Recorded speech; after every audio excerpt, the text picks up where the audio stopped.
बबीता जो जेठालाल से सच्चा प्यार बैठी थी और जेठालाल को अपने दिल की बात भी बता चुकी थी। लेकिन उनकी जिंदगी में एक बहुत ही खतरनाक मोड़ आ रहा था। वो था एक कलिया डॉन।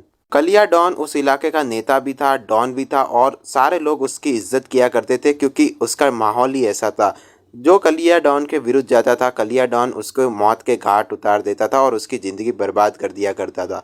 अब बबीता और जेठालाल के बीच में प्यार की शुरुआत तो स्कूल के दिनों से ही थी। लेकिन बबीता उस कस्बे की, उस शहर की, उस छोटे से शहर की सबसे खूबसूरत महिलाओं में से एक थी। यही उसका एक बहुत बड़ा दोस्त था क्योंकि वो जेठालाल से प्यार करती थी। जेठालाल और उन दोनों में दोस्ती भी काफ़ी अच्छी थी और वो दोस्ती धीरे धीरे प्यार में बदल गई थी। और बबीता तो उससे दिलो जान से बहुत ज़्यादा ही प्यार करने लग गई थी। अब एक दिन की बात होती है जब कलिया डॉन की नज़र पड़ जाती है बबीता के ऊपर, जब बबीता कोई घर का सामान लेने के लिए जगमग होकर बाहर आई थी क्योंकि उस समय त्योहारों का दिन चल रहा था। जब कलिया डॉन अपने आदमियों से पूछता है कि ज़रा पता तो करो ये लड़की आखिर है कौन।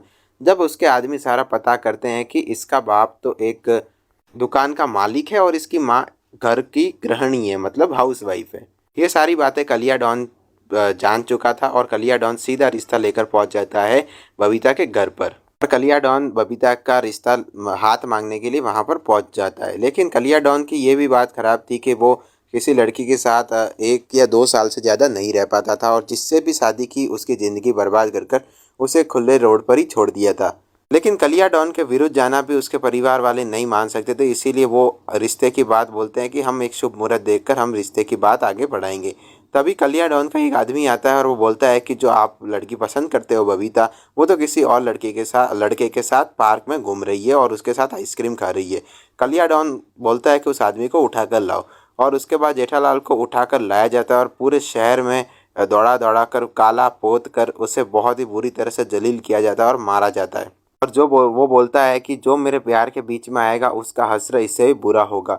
जब जेठालाल के घर वालों को ये सारी बातें पता चलती है तो वो बोलते हैं कि बेटा तुझे इस शहर को छोड़कर चले जाना चाहिए। और उसका जेठालाल वहाँ शहर छोड़कर चला जाता है और वहाँ पर बबीता और कलिया डॉन की प्यार भरी दास्तान शुरू होने वाली थी। लेकिन बबीता को ये बिल्कुल भी गवारा नहीं था, इसीलिए वो जेठालाल के पीछे, जहाँ जेठालाल गया था वो शहर छोड़कर रातों रात भाग जाती है वहीं पर। कलिया डॉन को ये सारी बातें पता चलती है तो वो बबीता के माता पिता और जेठालाल के माता पिता दोनों को लाता है और उनकी बुरी तरह से पिटाई करने लगता है। और उसके मन में बिल्कुल भी सहिष्णुता की भावना, मतलब सेंसिटिवनेस तो बिल्कुल भी नहीं था और कलिया डॉन बहुत ही जलील कर रहा था उन लोगों को। लेकिन उन लोगों को तो क्या ही पता था कि उनके बेटा बेटी ऐसा करने वाले हैं। और कलिया डॉन यहाँ ही नहीं रुकता, उनके घर का सारा सामान बिखेर देता है और उनको भी बोलता है कि तुम शहर से बाहर चले जाओ।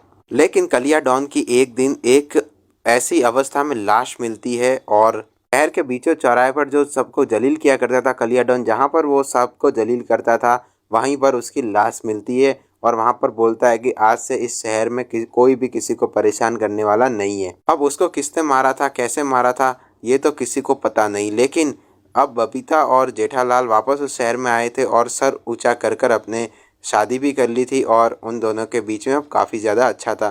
तो मुझे क्या लगता है कि उस जो कलिया डॉन के मर्डर के पीछे हाथ है वो कहीं ना कहीं जेठालाल का हो सकता है। आपको क्या लगता है कमेंट में ज़रूर बताइएगा, ये मिस्ट्री सॉल्व कीजिए।